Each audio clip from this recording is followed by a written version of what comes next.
जय श्री राम 18वें अध्याय का 71वां श्लोक।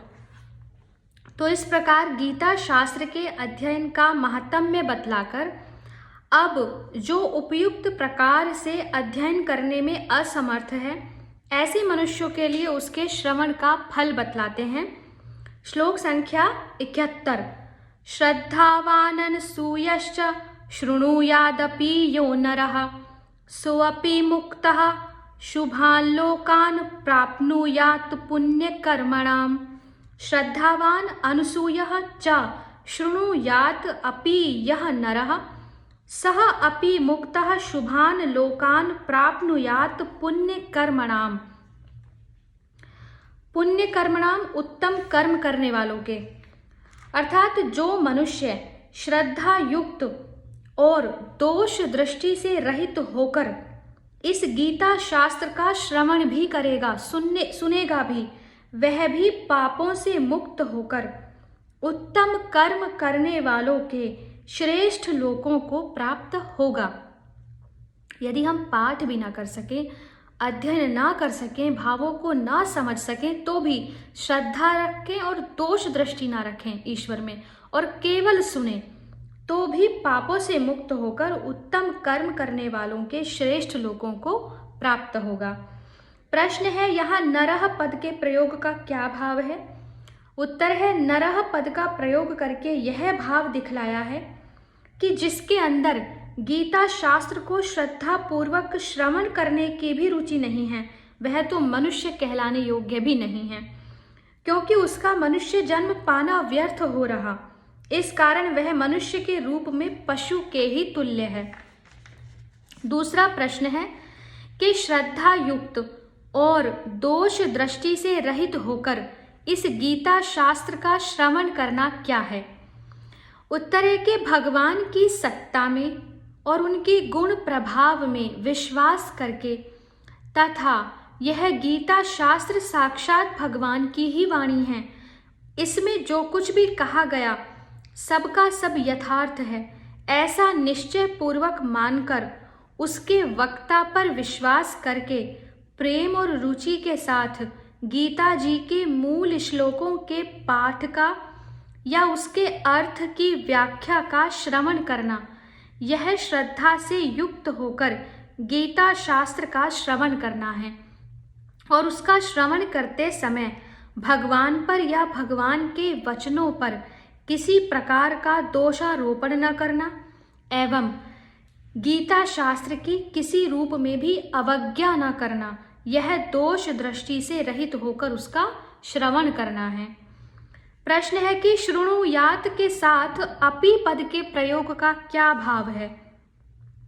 उत्तर है कि शृणुयात के साथ अपि पद का प्रयोग करके यह भाव दिखलाया गया कि जो 68वें श्लोक के वर्णानुसार इस गीता शास्त्र का दूसरों को अध्ययन कराता है तथा जो 70वें श्लोक के कथन अनुसार स्वयं अध्ययन करता है, उन लोगों की तो बात ही क्या है, पर जो इसका श्रद्धा पूर्वक श्रवण मात्र भी कर पाता है वह भी पापों से छूट जाता है।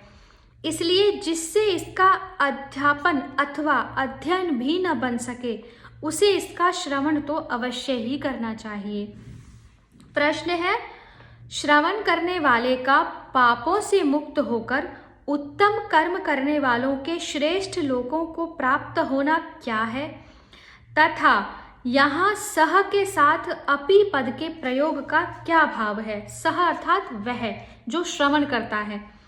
तो उत्तर है कि जन्म जन्मांतरों में किए हुए जो पशु पक्षी आदि नीच योनियों के और नरक के हेतुभूत पाप कर्म हैं, उन सब से छूटकर जो इंद्रलोक से लेकर भगवान के परम धाम पर्यंत अपने अपने प्रेम और श्रद्धा के अनुरूप भिन्न भिन्न लोकों में निवास करना है, यही उनका पापों से मुक्त होकर पुण्य कर्म करने वालों के श्रेष्ठ लोकों को प्राप्त होना है।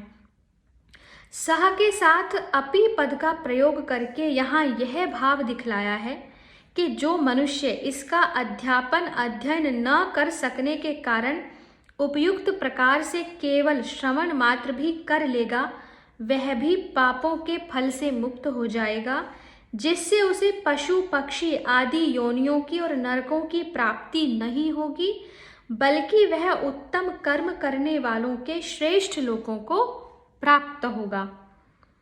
श्लोक संख्या 72। इस प्रकार गीता शास्त्र के कथन, पाठन और श्रवण का महात्म्य बतलाकर अब भगवान स्वयं सब कुछ जानते हुए भी अर्जुन को सचेत करने के लिए उससे उसकी स्थिति पूछते हैं। कच्चिदेक्षुत्तम पार्थ त्वयेकाग्रेण चेतसा कच्चित् ज्ञान सम्मोह प्रनष्टस्ते धनंजय। कच्चित् एतत् श्रुतं पार्थ त्वया एकाग्रेण चेतसा कच्चित् अज्ञान सम्मोह प्रनष्टः ते धनंजय। कच्चित अर्थात क्या, तो इसका अर्थ है कि हे पार्थ, क्या इस गीता शास्त्र को तूने एकाग्र चित्त से श्रवण किया? और हे धनंजय, क्या तेरा अज्ञान जनित मोह नष्ट हो गया? प्रश्न है, एतत् पद यहाँ किसका वाचक है और क्या इसको तूने एकाग्र चित्त से श्रवण किया, इस कथन का क्या भाव है? उत्तर है कि दूसरे अध्याय के 11वें श्लोक से आरंभ करके इस अध्याय के 66वें श्लोक पर्यंत भगवान ने जो दिव्य उपदेश दिया, उस परम गोपनीय समस्त उपदेश का वाचक यहाँ एतत् पद है। उस उपदेश का महत्व प्रकट करने के लिए ही भगवान ने यहाँ अर्जुन से उपयुक्त प्रश्न किया। अभिप्राय यह है कि मेरा यह उपदेश बड़ा ही दुर्लभ है। मैं हर एक मनुष्य के सामने मैं ही साक्षात परमेश्वर हूँ, तू मेरी ही शरण में आ जा इत्यादि बातें नहीं कह सकता। इसलिए तुमने मेरे उपदेश को भली भांति ध्यान पूर्वक सुन तो लिया है ना? क्योंकि यदि कहीं तुमने उस पर ध्यान न दिया होगा तो तुमने निसंदेह बड़ी भूल की है। प्रश्न, क्या तेरा अज्ञान जनित मोह नष्ट हो गया? इस प्रश्न का क्या भाव है? इस प्रश्न से भगवान ने यह भाव दिखलाया है कि यदि तुमने उस उपदेश को भली भांति सुना है तो उसका फल भी अवश्य होना चाहिए। इसलिए तुम जिस मोह से व्याप्त होकर धर्म के विषय में अपने को मूढ़ चेता बतला रहे थे, श्लोक संख्या 7 अध्याय 2, तथा अपने स्वधर्म का पालन करने में पाप समझ रहे थे और समस्त कर्तव्य कर्मों का त्याग करके भिक्षा के अन्न से जीवन बिताना श्रेष्ठ समझ रहे थे, एवं जिसके कारण तुम स्वजन वध के भय से व्याकुल हो रहे थे और अपने कर्तव्य का निश्चय नहीं कर पाते थे, तुम्हारा वह अज्ञान जनित मोह अब नष्ट हो गया या नहीं? यदि मेरे उपदेश को तुमने ध्यान पूर्वक सुना होगा तो अवश्य ही तुम्हारा मोह नष्ट हो जाना चाहिए, और यदि तुम्हारा मोह नष्ट नहीं हुआ है तो यही मानना पड़ेगा कि तुमने उस उपदेश को एकाग्र चित्त होकर नहीं सुना।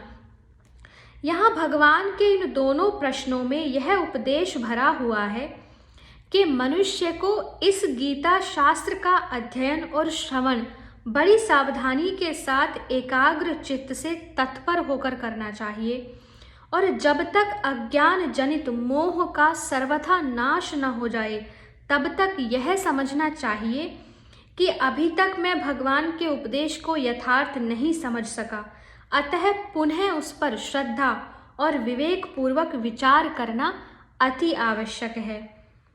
श्लोक संख्या 73 से आगे के वीडियो में पढ़ेंगे और इस ज्ञान यज्ञ को पूर्ण करने की प्रार्थना ईश्वर से करेंगे। हरे कृष्णा।